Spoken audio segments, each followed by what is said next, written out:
Ananta.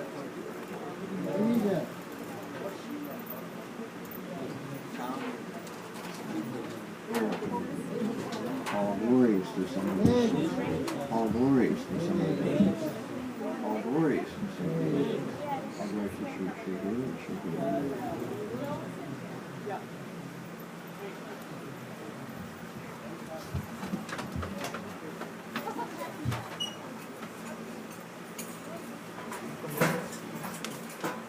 Om Namo Bhagavate Vasudevaya.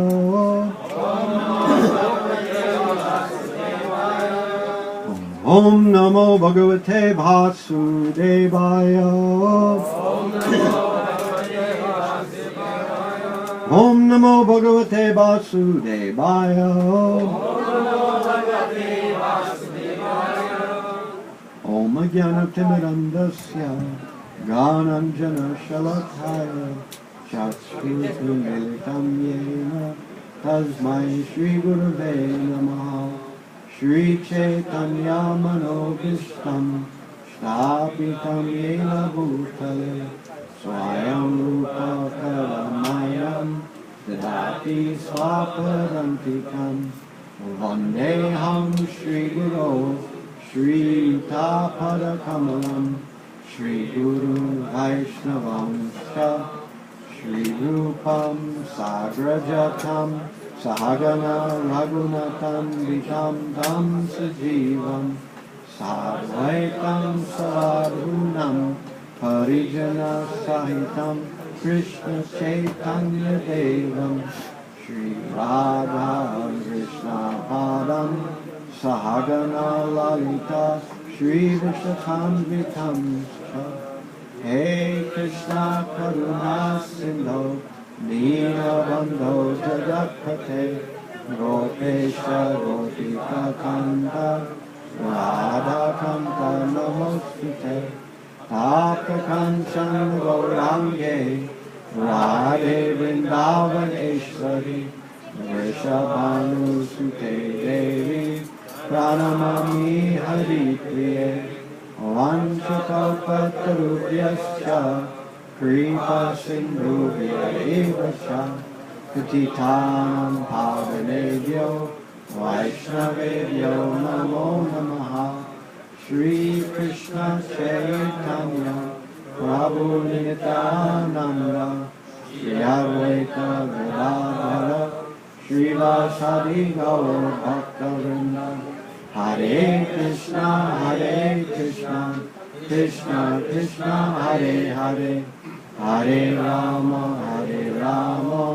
Rama Rama, Hare Hare, Hare Krishna, Krishna Krishna, Hare Hare, Hare Rama, Rama Rama, Hare Hare.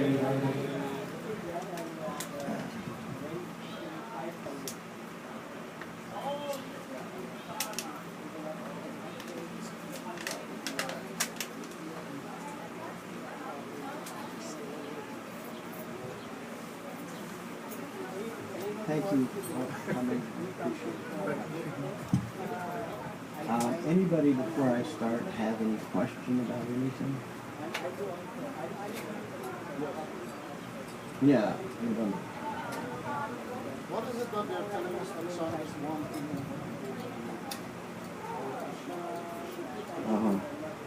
That's the only thing I'm hearing your tongue.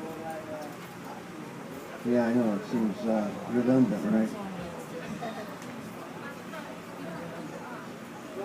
Prabhupada used to say what it would be like if you chanted Coca-Cola, Coca-Cola, Coca-Cola. I don't know. I used to really think a lot of Coca-Cola. Now I can't even stand to look at it. Of course, it's not just a sound vibration.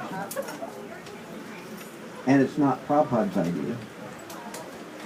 It's actually Yuga Dharma. And that may not mean much for the word.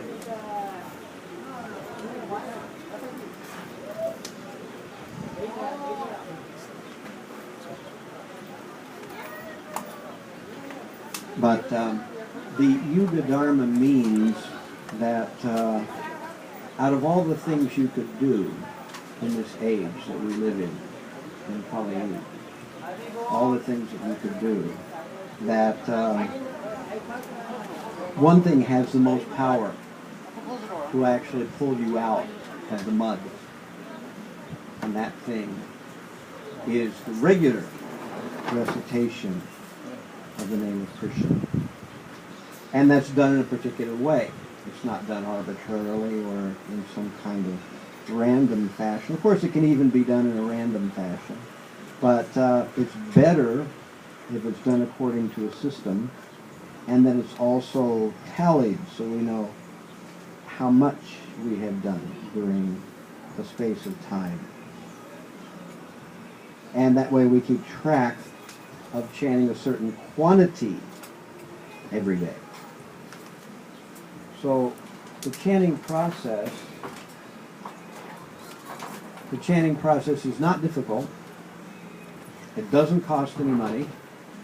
You don't have to have special talent. You don't have to be trained in some special ashram or some dojo or something like that to learn how to do it. You don't have to be in a special place. But you do have to do it. And not just once in a while, you have to do it every day. And not only just every day, but a certain quantity every day. Because we are calling out to the Supreme Lord. Of course, where is the Supreme Lord right now? I mean, that's a good question we could ask. Where is the Supreme Lord right now? Where is he? Depends on your vision. To some people, he's everywhere. To most people, he's nowhere. So, we have, in Western anatomy, people say that those people who can't see colors are colorblind. But most of us are Krishna blind. We can't see God anywhere. And if we don't want to see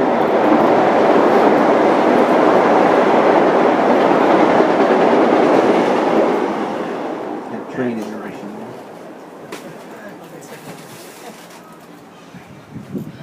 Now we can get back to our regular scheduled programming.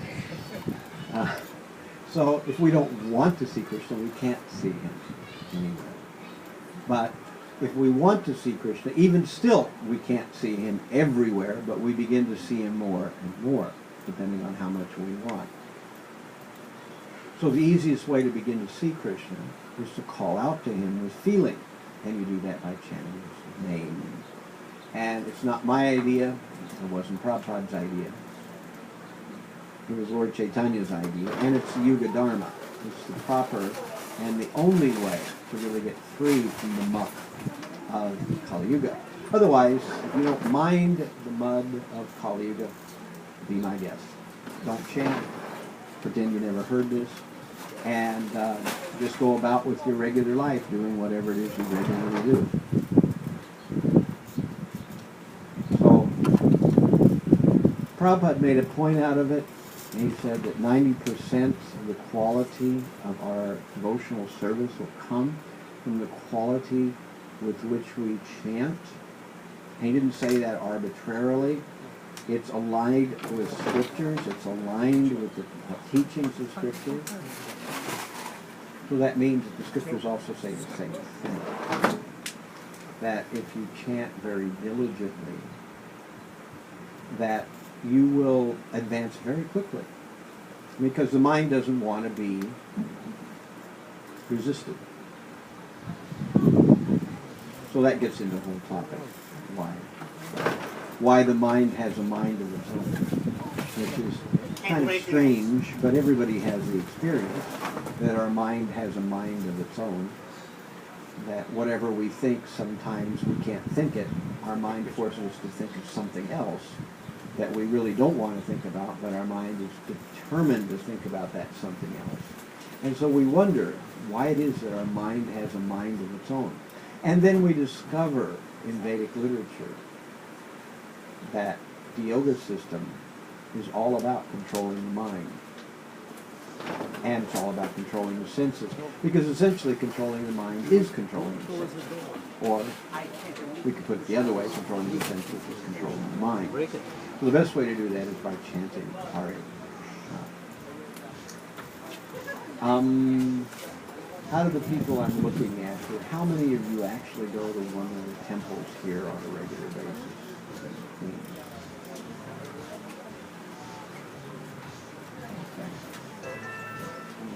Yeah. Not maybe Queens, but where.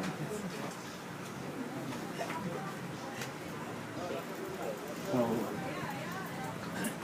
I forgive me, but I have to get a kind of a sense of who I'm talking to. Whether I'm talking to people who have been going for a while, or I'm talking to people who are just new and fresh and don't know nothing about nothing. So I'm not talking to very many people who are kind of new. But at any rate, I hope that I won't leave them behind. Well, here we are, and it's the day after the 4th of July. Anybody see any nice fireworks displays yesterday? I'm just curious, we were talking about this with Tuna, that would anybody show up or would they all be popping fireworks? Do people pop fireworks in the Caribbean or in Bengal? Do people actually do that kind of stuff, or it doesn't happen? What's that? Everybody watch the fireworks pop? 28.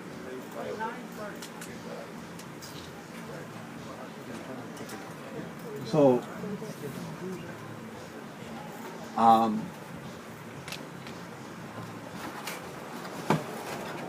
one of the highlights of this time of year, of course, is the 4th of July. And the 4th symbolizes an American spirit.